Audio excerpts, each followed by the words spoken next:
할렐루야, 말씀 PT 사복음서 10분 묵상입니다. 오늘도 말씀과 함께 한 주를 시작하게 하신 하나님께 감사드리며 마가복음 13장 1절부터 37절까지를 본문으로 하나님의 은혜를 나누겠습니다. 1절과 2절 성전이 무너뜨려질 것을 주님께서 말씀하셨죠. 제자들은 예수님께 이 돌들이 어떠하며 이 건물들이 어떠하니까? 라고 질문합니다. 이는 실로 성전산의 규모가 엄청났기 때문인데요. 14만 4천 제곱미터, 평수로 따지면 4만 3천여 평 정도 되는 크기입니다. 이는 국제규격 축구장 20배 정도의 크기라고 할 수 있는데요. 헤롯 대왕의 이 엄청난 작품 앞에 제자들은 입이 떡 벌어져 질문을 했던 것입니다. 하지만 예수님은 내가 이 큰 건물을 보느냐? 돌 하나도 돌 위에 남지 않고 다 무너뜨려지리라 라고 말씀하셨죠. 성전이 파괴될 것을 예언하신 것입니다. 그러면서 3절부터 재난의 징조에 대해서 얘기하시죠. 이제 장소는 예루살렘 성전에서 감람산으로 이동합니다. 예수님은 예루살렘에 머물러 쉬지 않으시고 베다니에서 항상 쉬셨는데 그 길로 가는 중 감람산을 항상 지나치셔야 됐습니다. 참고로 베다니는 낮은 자의 집, 고통의 집이라는 의미를 가지고 있죠. 그래서 그 감람산에 서서 성전이 한눈에 보이는 그곳에 서서 베드로, 야고보, 요한, 안드레가 예수님께 질문합니다. 어느 때에 이런 일이 있겠으며 이런 일이 이루어질 때 무슨 징조가 있겠습니까? 라고 묻습니다. 두 가지를 질문한 거죠. 어느 때입니까? 무슨 징조입니까? 예수님께서는 두 번째 한 질문, 무슨 징조냐는 데에 많은 답변을 주십니다. 첫 번째는 사람의 미혹이 일어날 것이다. 자칭 그리스도라고 하는 사람들이 많이 일어날 것인데 미혹을 받지 않도록 주의하라 라고 말씀하시죠. 난리와 난리 소문이 많이 날 텐데 두려워하지 말아라. 민족과 나라가 대적하며 지진과 기근이 날 것이고 공회에 넘겨지고 회당에서 매질을 당하고 권력자들과 임금들 앞에 설 것인데 그때 스스로 조심하라. 이것들이 하나님을 증거하는 증거가 될 것이다 말씀하시고 먼저 복음이 만국에 전파되어야 한다고 말씀하시죠. 그리고 그들에게 권력자들에게 넘겨질 때 무슨 말을 할까 염려하지 말라고 말씀하십니다. 주님께서는 그 사람에게 성령을 통해서 할 말을 알려주신다고 말씀하시죠. 그리고 형제 간, 부모 자식 간 대적하여 서로 죽게 한다. 그리고 예수 이름 때문에 미움을 받게 되는 이 일들이 마지막 때의 징조로 나타난다고 말씀하십니다.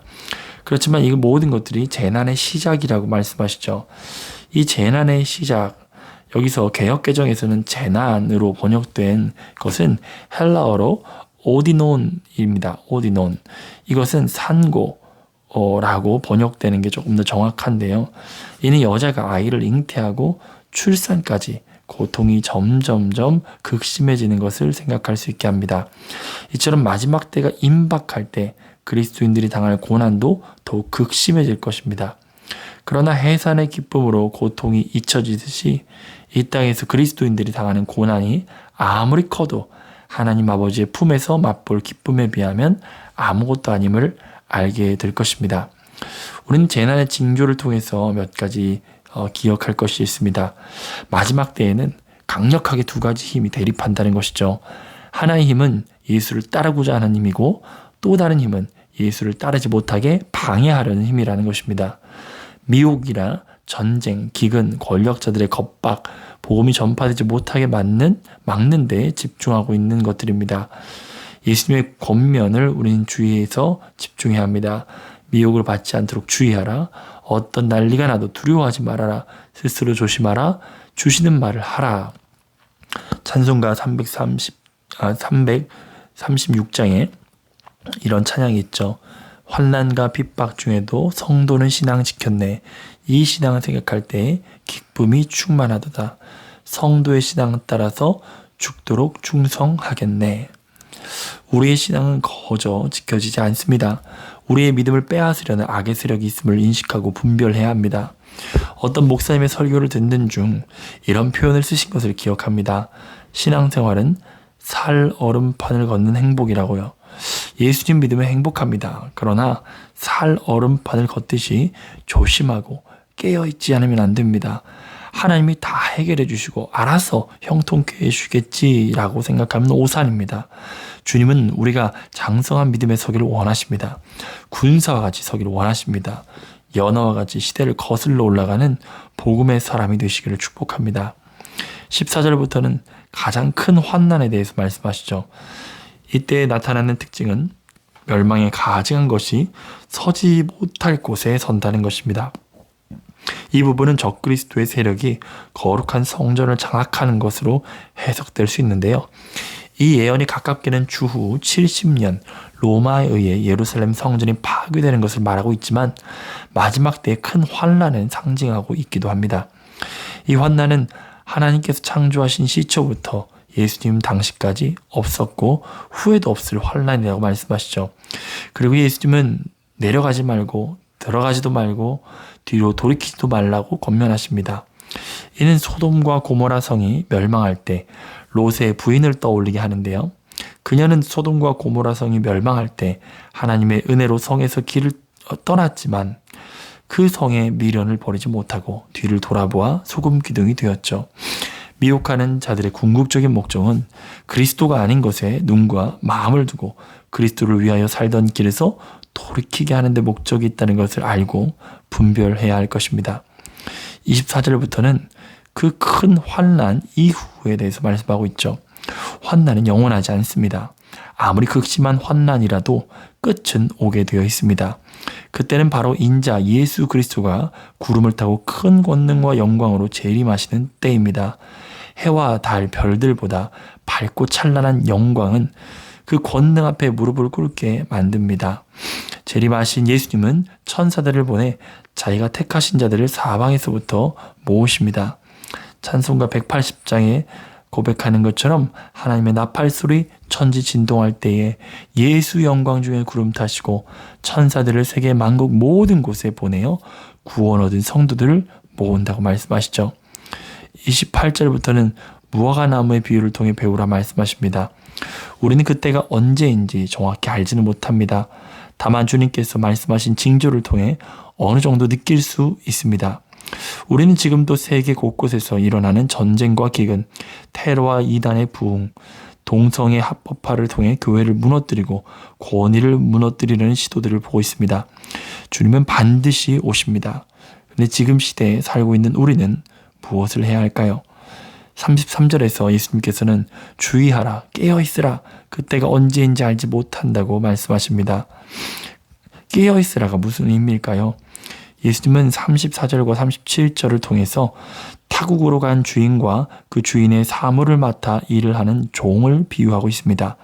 그러면서 집주인이 언제 올지 알지 못하기 때문에 깨어있으라고 말씀하시죠. 이 의미가 단순히 수면은 죄다라고 이야기하는 것일까요? 결코 그렇지 않습니다. 예수님도 육체를 입고 사역하시면서 피곤하여 눈을 붙일 때가 있으셨기 때문이죠. 그렇다면 여기서 깨어있는 상태라는 것은 분명히 영적인 측면을 의미하는 것임을 우리는 깨달아야 합니다. 종과 주인의 관계를 좀 더 생각해 보자면 깨어있음이 어떤 의미인지 좀 더 알 수 있습니다. 주인이 종에게 원하는 것이 무엇일까요? 이 비유에서 종은 주인의 일을 맡았습니다. 그리고 주인은 돌아와서 그 일이 잘 되어 있을 것을 기대하고 있죠. 즉 깨어있음은 주인이 맡기신 사명을 감당하는 것이라는 것으로 이해될 수 있습니다. 우리 각자의 소명은 다릅니다. 하지만 사명은 같기에 우리는 주인이 맡기신 사명을 감당하다가 들림을 받아야 합니다. 마태복음 24장 40절 이하에 동일하게 깨어있으라는 말씀이 증거되고 있는데 어떤 이는 밭갈다가 혹은 맷돌질하다가 들림을 받습니다. 바로 사명의 자리에 설 때 우리는 깨어 있을 수 있다는 것이죠. 마태복음 24장 45절과 46절에 보니까 충성되고 지혜 있는 종이 되어 주인에게 그 집 사람들을 맡아 때를 따라 양식을 나눠 줄 자가 누구냐. 주인이 올 때 그 종이 이렇게 하는 것을 보면 그 종이 복이 있으리로다 라고 말씀하시죠. 다윗도 사명의 자리를 벗어나서 왕궁 옥상을 거닐고 있다가 밧세바에 대한 음욕이 일어나 죄를 범하고 깨어있지 못한 영적 상태에 빠져들게 되었죠. 우리가 맡고 있는 영혼들, 사역들에 집중하는 것이 깨어있음의 상태에 머무는 첩경입니다. 다른 곳에 눈독 들이지 말고 맡기신 사명에 하루하루 집중합시다. 내 날은 오늘이지 내일이 아닙니다. 주님 다시 오실 때 착하고 충성된 용이라 칭찬 듣는 우리 모두가 되기를 축복합니다. 우리 함께 말씀을 붙들고 기도하겠습니다. 주여, 환난과 마지막 때를 믿음으로 이겨나갈 수 있도록 이끌어 주옵소서. 주님이 맡기신 사명의 자리에서 끝까지 깨어 헌신할 수 있도록 도와주옵소서. 그래야 주님께서 구름 타고 오셔서 택하신 자들을 모으실 때 말씀 PT에 참여하는 모든 성도들의 이름이 불려지게 하시고 영원한 하늘나라 잔치에 참여하는 모두가 되게 하소서. 예수님의 이름으로 기도합니다. 아멘. 네, 오늘도 말씀으로 하루를 시작한 여러분들을 축복합니다. 한 주간 동안도 우리의 삶에 말씀이 우리의 삶의 기초가 되기를 축복합니다. 행복하세요. 사랑합니다. 감사합니다.